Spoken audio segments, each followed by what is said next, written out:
We are back for Style Esports Season 15 playoffs action. This is the Shurima division. This is our top division.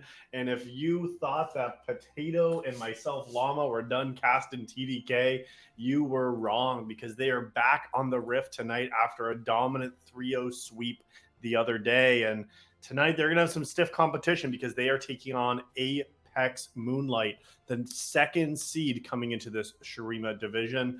And we're round one of playoffs here of the Rumble stage in this best of three this evening. We're going to have to see if Team Death Knights Blue is going to be able to keep up their winning streak, or if Apex will assert themselves as the Apex Predator here in the number 2 seed and knock down TDK to the lower bracket.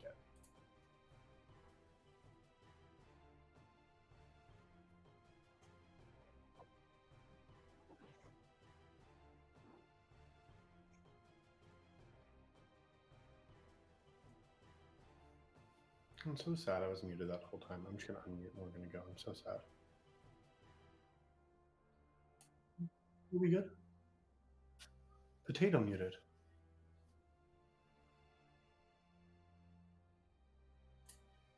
Hey, Potato, you there?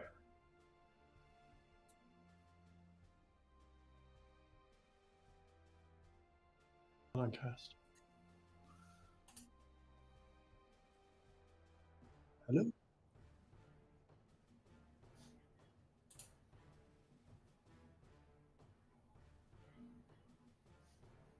We'll figure this out. We'll be right back.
Potato, you back? Hello, trying to be back here, assuming everything works. Yeah, I got you. All right. We got you here, ready to go. All right.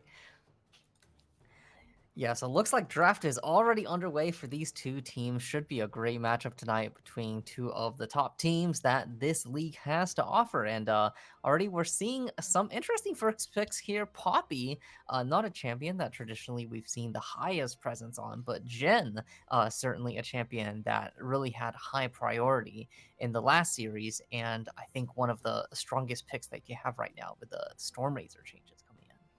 Yeah, this has definitely been quite a shakeup here on this most recent patch. Now that we have seen some of these Youmuu's technologies that we were just talking in pregame about champions that really benefit from lethality are very, very strong right now. And I do wonder if these kind of champs are going to be taking full advantage. But what we're not seeing being taken advantage of is this other Helios ability, known as one of the premier enchanter abilities. Both of these champions on both sides have opted to take more tanky of these engage sort of players. So, you know, maybe we'll see if there's some lethality going in, but there's a lot of bruising happening too here in these first 6 picks of the game. Yeah, and the bruising might present a bit of an obstacle. We did see last week how even an extraordinarily fed Jhin had a lot of difficulties into heavy frontline, and Maokai Tarek is going to provide a lot of HP for TDK to try and chew through. So maybe Jhin will be playing a bit of a more setup role in tonight's match with some more DPS coming in from the mid or top lane, but I am hoping to see a little bit more of that getting drafted in this second half, where I might have some concerns about how they're going to get through Apex. Yeah, and we will have to see. This is definitely one of our Apex teams as well, coming in at second place now into this Rumble stage and playoff. So some very high tier, high mechanical caliber players. 3 of their 5 players currently sitting at master tier or higher, one just on the cusp of grandmaster too. So yeah, I mean, you can't just get away with you picking a little damage and some utility and not expect to get punished here. So like you mentioned with TDK, 2 more picks still up and available. Where are they going to be bringing the damage? And